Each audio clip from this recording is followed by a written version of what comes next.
Hello, everyone. Thank you for joining us once again on our YouTube channel and on our Facebook page from wherever you may be joining us around the world.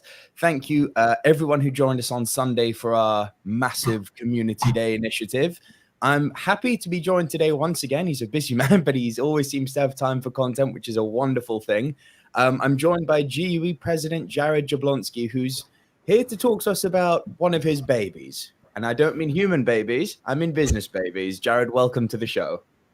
Yeah, thanks very much, Nico. It's great to be here. Always happy to speak to you and to everybody out there. And I want to reiterate your thanks to everybody that joined on our community day. It was really great to see people all over the world coming to join us. So it was a great fun. It really was. I was really happy to be part of that. I think it went really well. But that we're not just here to talk about how well the community day went. We're here to talk about, I guess, to say one of your biggest projects, I think would be safe to say, wouldn't it? I don't know. I try to keep myself busy with a lot of different kinds of projects. It's certainly one of my more favorite over a fairly long period of time. So I've been interested in this for decades, really, honestly, when I started getting into diving, and in particularly when I started getting into exploration cave diving. I started to get fascinated with the idea to capture some of the activities we were doing and the environments we were doing and share those on a global basis. Now, I don't want to date myself too much, Nico, but back then we were using that funny thing called VHS, and we were filming with DV cam.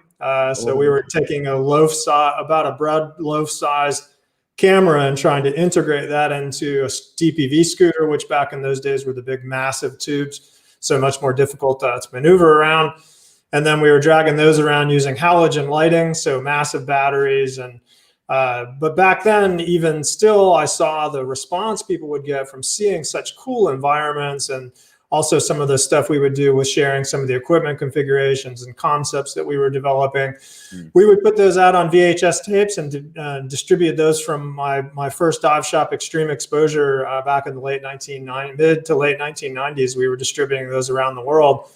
And I really gained a desire to create a better platform for sharing that activities and the videos and our passion for diving. It took me quite a lot of time to get here, partly because technology took a while to catch up and partly because I was doing a lot of other things. But in a sense, GUE TV is the realization of that, 2-decade-old desire.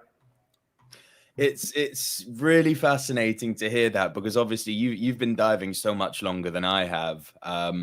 But I mean, even in the sort of 20 years that I've been doing this and gone from and seen the technology evolve in such a short period of time, it's really fascinating to hear the history behind that, to hear that, it's to me, the mind boggles how you manage to capture stuff like that with the old DV handy cams and the underwater housings, which were probably the size of your torso. I mean, yeah, they were big. I mean, especially the camera housings themselves were not very productive to utilize in those days because they were really quite large, and sitting those on top of a DPV and then trying to drag it, 3,000 meters, 10,000 feet back in the cave was just hugely problematic. Lighting was almost even more problematic because we were 2 generations before LED.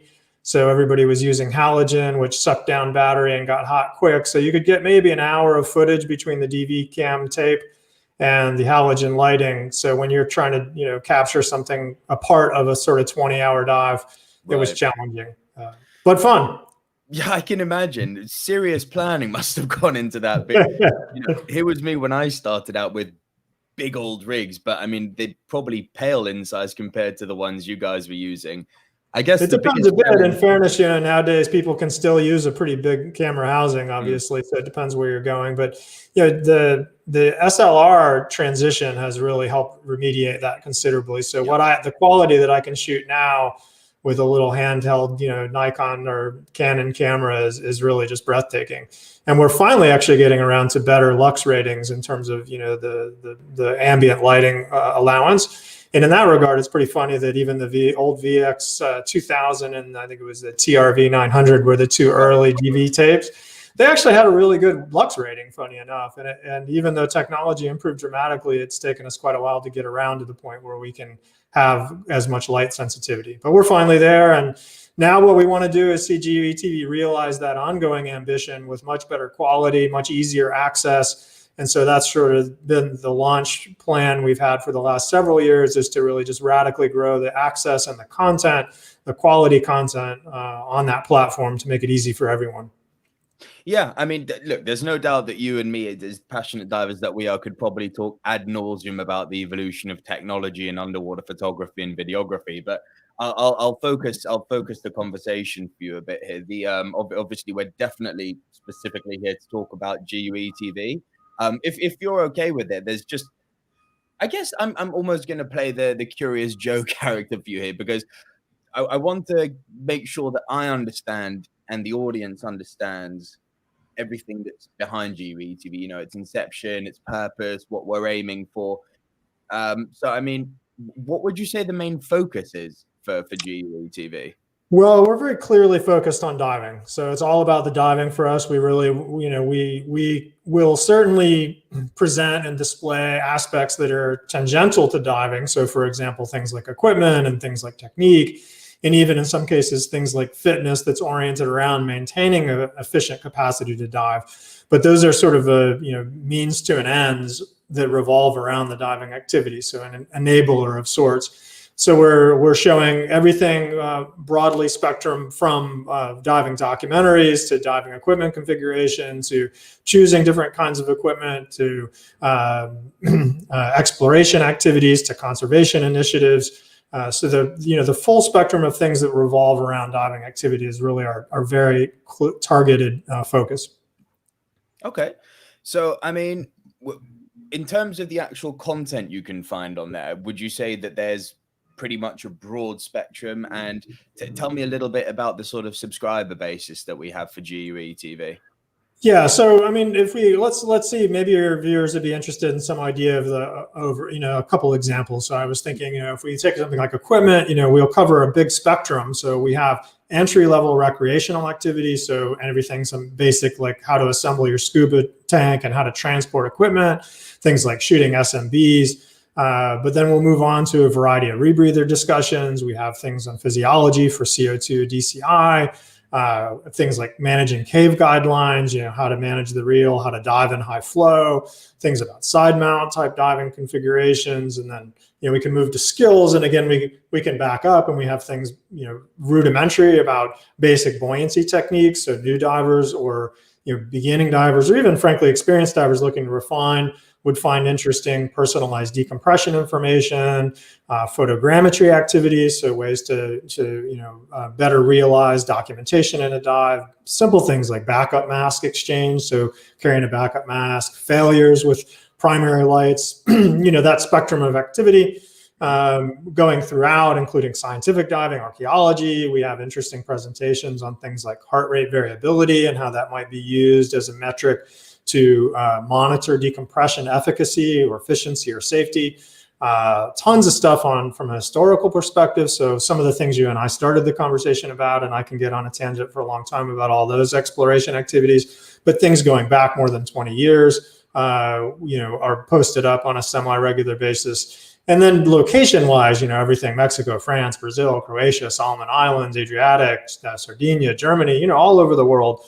We have a ton of stuff. And then I'll wrap up my diatribe and say we've recently released an Explore the Source series that I'm gathering interviews with pivotal figures in the community.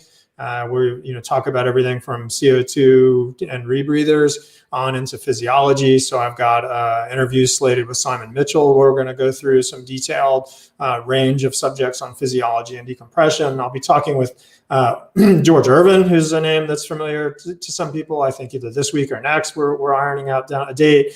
So the sort of architect of DIR diving, doing it right diving, and some of that history and the early Woodville Karst Plane project and some of the things that really shaped technical diving. George was a very hot button kind of personality, love him and hate him. And there's plenty on that spectrum and in between. He was a big part of early years of tech diving, an advocate against deep air and for helium, and in many ways in a language that people found offensive and other people found direct and refreshing. So we're going to draw some of those kind of issues out.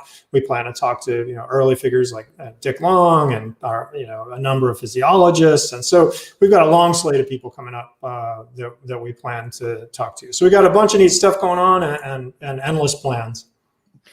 Well, listen, I mean, that sounds really, really cool. So I think the main thing that I'd like, should we say, the more passive people who tune in to really understand from GUE TV, and I'm saying this from the point of view of someone who's still quite new to the organization, so I'd certainly like to think that I guess, in the nicest possible way, represent the masses in somewhat, given that I'm still somewhat new.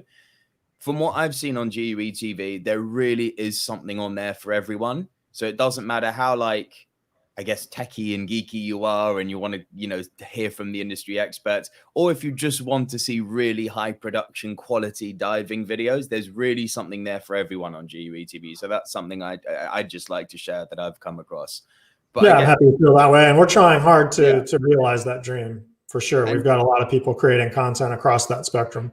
Well, that comes to my next question, actually, because you kind of alluded to this at the beginning, with the difficulty with VHS and DV and whatnot. And obviously that's evolved a lot since then. But I imagine getting content on a platform like this must be a challenge.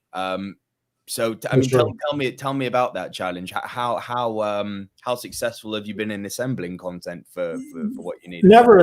I think, like most things in my life, I'm never as successful at something as I would like to be. But if I try to be objective, given the challenges, I think we've been quite successful. So let's start with one of the big hurdles. Is everybody's kind of been spoiled by a significant amount of free content, crossing the spectrum of quality. So, there's some really good free content out there, and there's some really bad free content, and there's everything between.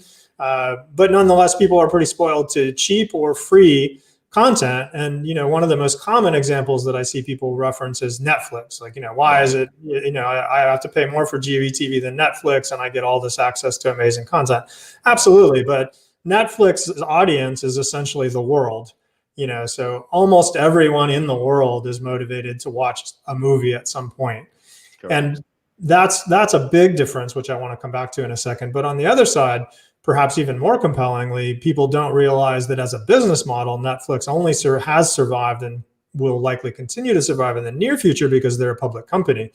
And so, just in 2017, for example, they lost $2 billion.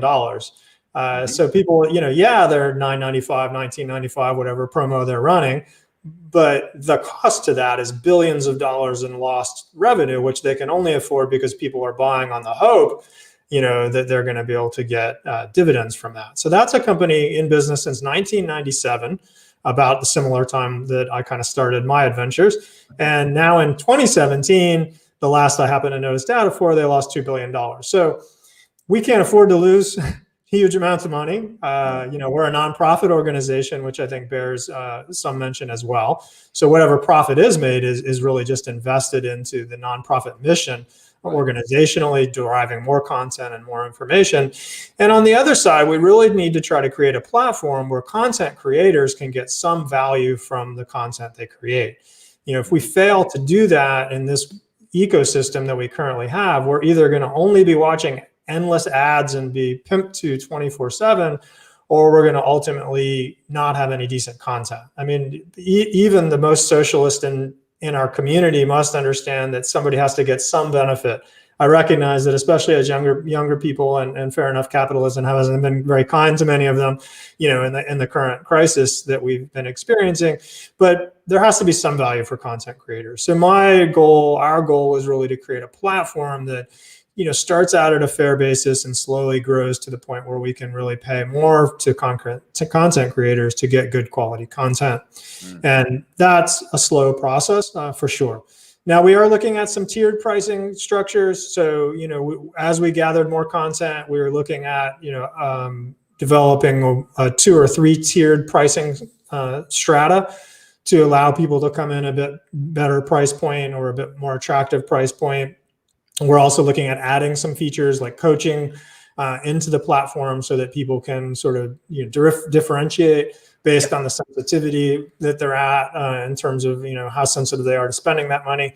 But I would encourage everybody to imagine, just think when you go to lunch with a friend, you're usually spending that on a single lunch, and this is a month, worth of content. So, when you compare it to Netflix, I hope I've illustrated why I don't think that's a great comparison. On the other side, compare it to other things that you do on a daily basis and don't think much about. You'll throw $20 down for a lunch and not really think about it. And this is a month worth of subscription in support of, I think, what is really a good cause. It's a nonprofit agenda, no shareholders, no distributions. Nobody's getting rich off of this. You're creating a platform where content creators have the chance to get something for their effort to build better quality content. And in the worst case, we're helping to support conservation and exploration initiatives. So I think, let's say that. And then if you have another question related to that, we can cover it. I can come back to some of the success we've had in building content, unless what I've said has left you with some open questions. It's not so much left me with some open questions. I think it's certainly shifted my perspective, because I'm sure you can understand that on the one hand, we live in a world where you say paid platform, it streams video. It's only natural that people are going to obviously be swayed to someone like Netflix. So I understand where the audience is coming from, of course. But having heard what you've just said, you talk about the training involved, you talk about supporting the content creators who are actually contributing to the platform. I actually think a far more accurate, in hindsight of what you've said, I think a far more accurate comparison from GUE TV, irrespective that it's a video streaming service, would be something almost like Patreon or Skillshare. Skillshare is a platform you go on where you're paying real professionals to essentially teach you something or share a skill with you, much like the professionals on GUE TV are sharing their dive knowledge. Nico, I don't know if you can hear me, but you're frozen up on my side. Oh, can you still hear me on that end or not? I think you've come back. You froze twice, and now I think I've got you. Okay, really sorry about that. Did you catch any of the question, or? I did not. So you were starting to just talk about, no, I didn't actually. I lost you almost in the beginning. I'm not sure if the audience did or not. So maybe it bears a quick summary. Sure. So I was basically just saying that I think it's almost a disservice to GUE TV to compare you to a streaming service like Netflix in hindsight of what you've just said. Because if you think about the fact that, there's content creators giving their time to actually create what I've seen is really high quality content on there. And likewise, you've talked about, trainers and people who are sharing skill sets with you. So irrespective of the fact that it's a video streaming service, comparing it to Netflix, I don't think would be accurate. Comparing it to something like Skillshare or something like Patreon, that for me now resonates a lot more, because, I'm sure Skillshare, Jarrod. And for those of you who don't know out there, this is literally, I use it all the time. It's a paid platform where you're going and paying not a huge amount, certainly, but you're paying an industry expert in whatever field you want, be it graphic design, be it video, be it creative writing, pick your poison. But you're essentially paying a teacher almost to say, this is how you do it. And that's much like the experts you've got on GUE TV. And, you brought up the example of, it was actually quite a good one of, even the most socialist among you wouldn't be able to say otherwise. It's like, right. So appealing to the human nature of those people, put yourself in the shoes of the content creators. These are people who are giving up their time to create amazing content. So in fact, it's far more closer to a model like Patreon, where you're essentially saying, hey, we're fans of what these people are doing. Here's us showing our support with a bit of cash. And as you said, no one's here to, become the next Jordan Belfort. This isn't the Wolf of Wall Street. What we're doing up in here. We're not trying to become multi-millionaires off of GUE TV. It's literally giving something back, right? Sure. No, and I think that's fair. And I do want to add, I wasn't even using the socialist comment as an insult, because I think people can lean across this political spectrum more towards a community share, build and share that content. And I get that. I think it's awesome. I think it's really cool. But we also have to recognize that there's a floor at which the incentive to create content evaporates, and I think we should care about quality content. And absolutely, I understand people being price sensitive and, what do I get and is that worth it? And everybody has to make that decision. And I'm very comfortable. Some people go, it's not worth it to me. that's perfectly fine. But we have a number of free opportunities to get familiar with the content, so you can check it out. You can cancel at any time. So worst case scenario, you lose a month and decide it's not for you. But in the end of the day, I think what we find is most of us end up with multiple different subscriptions. I absolutely have a Netflix subscription, and I subscribe to several others. I also have multiple training oriented. I do a lot of fitness training. So I have, my Training Peaks, and I have some running, the running platforms, and I do some swimming, coaching. So I ebb and flow with those. I have yoga and Pilates. And so there's quite a few different ones. And of course they ebb and flow. And sometimes I cancel them for a while because I'm not getting as much use out of the other one. And I come back to check content. So we all have to make those decisions. And I trust everybody to look at their current economic situation and the number of subscriptions they have and the value they get. Absolutely. And we'll do our best every day to try to make it more attractive for people and to compare more and more favorably in that regard. We are sensitive to that. We want to make it as available to everyone. Honestly, I think it'd be great if it could be free or, $5 a month. But I recognize that, in the end, until we grow the base a bit better, that's just not practical. So we just encourage you to give us a try and check it out, see what you think. You can do it for free. You can cancel if you just sign up for a bit and then decide that it's not worth it, and then come back from time to time because new content's delivered all the time.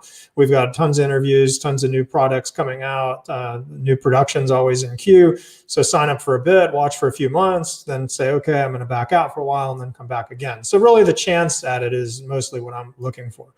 Now, on the other side, to talk about some of the value aspects, we're currently nearing about 10 million seconds of content. So that's approaching about 16 weeks, of continuous watching with a wide diversity of content in that regard, as well, as we've talked about a few times.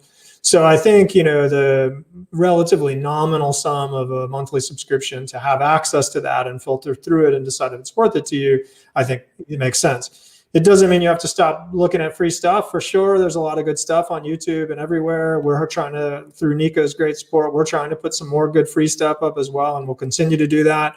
But I think there's a lot of interesting content and something to be said for a modern day current resource that's pulling from the current principles and protocols that we're using and putting them all in one convenient location. That's what we're trying to do ultimately.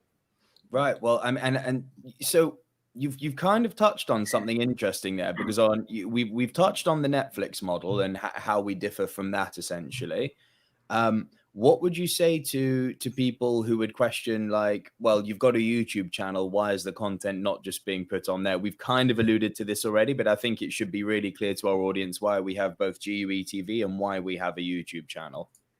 Yeah, absolutely. So, the YouTube channel we'll try to maintain value on the YouTube channel, and we will certainly put things of useful nature and hopefully engaging and interesting, and we'll continue to try to grow that. And you might even see pieces of similar content. So we'll extract some of the aspects from GUE TV and have some of it available on YouTube. And we really do. We are a nonprofit organization. So in the end of the day, our goal is to provide information as widely as possible, particularly information that helps to make diving a safer, more fun and engaging activity. And where that can support exploration and conservation activities, it's completely within our mission, and it's very much our motivation. So we continue to try to support free content as much as we can through conferences, through YouTube, through free releases where practical. We have a lot of free content on GUE TV as well. So we try to give away a lot, but then at the end of the day, we also have to maintain some kind of infrastructure in order to develop and refine the organization's ability to create content and serve its membership and grow its mission. So we're trying to find that balance, and we will continue to do so on a regular basis. Your feedback is always welcome in that regard. We will continue to try to provide as much free content as we can practically manage, while also helping to refine and develop the organization's global propagation of its mission, if that answers your question. No, most certainly it does. And on that note, we have got a question that's come in, which I'll just bring up in a second. But yeah, I think it's really important that you've highlighted that, because the way I think both you and I see YouTube is quite different to the way we see GUE TV. In simple terms, what I would say to the audience is, with GUE TV, you've got to think of it as it is what it is. It's high production. It's high cost to churn out some of this content. which is obviously why there's a minimal cost implication associated with it. YouTube, some of the content we're putting out that's on that channel could very easily sit on GUE TV. So it's not like we're treating the YouTube channel as that's the place where content goes to die by any stretch of the imagination. You're still going to get good content. Dorota and I actually had quite a big sit down yesterday where we mapped out the coming months. So to everyone listening on YouTube, you are going to get a continued stream of content. I appreciate it's been a lot of live streaming lately, but you are going to get a nice diversity of content coming up. And they've both got a place. If you're diving fans and you're fans of GUE TV and you're GUE members, both of these platforms have a place for you. There's no doubt about that, I think. Mm-hmm. Yep, no, absolutely. And we are excited to actually grow that and develop that. And I think you'll see lots of areas in which we can do a good job with that. And I'm sure under your capable stewardship, you'll push to make sure that our audience on YouTube gets plenty of great content. Thank you for the vote of confidence. Now, as I said, we do have a question coming. More a challenge, right? Martin Demper. It's actually one I think you'll be quite happy to see. It's a goodie. So how could one become a possible contributor? That's great. I think we're talking content contribution, which I understand, and really just directly submit to us or just reach out to us. You can drop me an email and I'll put you in contact with the primary. Dimitris is primarily organizing the maintenance and management of GUE TV, doing a lot of the filming and a lot of the editing as well. If you don't already have things that you want to just deliver as a finished product, we'd be happy to work with you on organizing them and filming them. We'd be happy to entertain any revenue sharing arrangements for those of you who've got some good content out there. Obviously, it's difficult. The revenue share gets more difficult if you're posting it everywhere for free and then giving it to us and asking for revenue share. So it's just simpler for all of us if it's unique or interesting content. We have an endless catalog of things that we're working on filming, and we're always having 2 or 3 projects that are running at any given time by various individuals around the world. Anyone willing to work in that range, so to take something and run with a project, that would be great as well. We're almost always in need of editors, so people who want to get involved in some of those sides. So from the simple side, I have a piece of content, which might be the genesis of that question, and I want to know how, if it's interesting for GUE TV. That awesome, love to see it and get it posted to GUE TV, and then all the way through that spectrum of people who would like to create content, develop content, work with us on content, edit content. That's widely available as well. So we're wide open. We're really looking for collaborators all over the world. I hope that answers your question there, Martin. So yeah, reach out to Jarrod, reach out to myself on YouTube, reach out to the Facebook page. There'll be someone who will direct you in the right direction. That question's actually raised, I guess, a question for me in terms of being a contributor, which hopefully will answer a few questions from the demographic. But what type of content would you say you'd be looking for from a contributor? Well, the spectrum of everything I listed and more. So if you think about it and it's related to diving in any, reasonable way, and I said that can even stretch to something like fitness. Our pleasure, Martin. Thanks for the question. That was great. Anything that might be related to diving, even like fitness to dive, that's welcome. Documentary related, local diving activities, local diving projects that you have going on in your particular area, things that are of interest to you for your region, culturally unique diving aspects, historically significant, documentaries, mini documentaries that you've organized in the past. So really anything that involves the aquatic environment. We like it even if it's the aquatic environment and there's not it's not only diving. That's great, because ultimately the aquatic environment is ultimately what those of us who are divers are interested in pursuing. So we're pretty open as long as it has something to do with the diving or aquatic environment. There you go. It's pretty simple, guys. It doesn't just have to be tech diving. Anything goes. I think that pretty much covers everything we were planning to talk about. I would be remiss not to emphasize for our audience that we also have a really exciting GUE TV contest going on, which got extended because of COVID. So you can go to our site at GUE TV and check that out. There's a wide range of really cool prizes. Our generous sponsors have provided a really enticing range of prizes worth considerable money. And we were originally looking to close out that contest, but then with COVID, we realized that most people just didn't have the ability to get in the water and put their best foot forward or their best fin forward. So we've extended that contest. So I encourage you to go check that out and get some information and submit your wonderful video. And we'd love to see them all come in and see you be one of the winners. Cool. So there you go, guys. There's another reason to start contributing right now too. Big prizes to be won. Why would you say no to that? Sure. Contribute for selfish reasons. That's fine. You know, it's all right.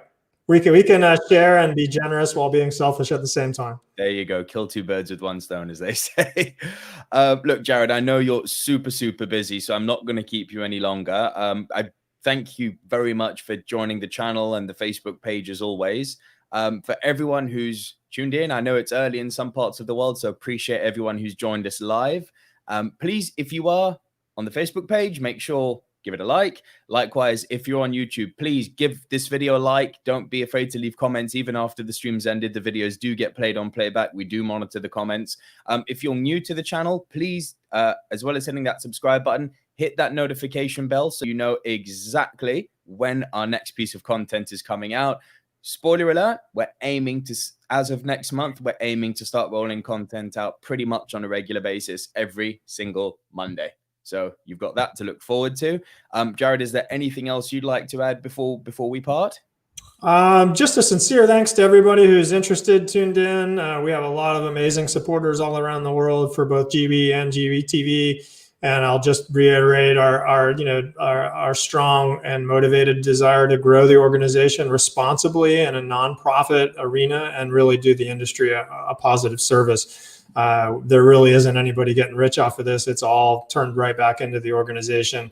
It isn't really it's not paying for anybody to just go fun diving. It's really very focused contributions for conservation activities and some exploration activities, but mostly just trying to make the industry a better thing and so a better place and really grow our sport. So thanks to all of you who have supported and thanks for your interest. Much appreciated. Fantastic. Well, Jarrod, thanks as always. And I'm sure we'll see you again on a live stream very soon. Have a great day. My pleasure. Always good to talk to you, Nico. Take care. Thanks. Bye.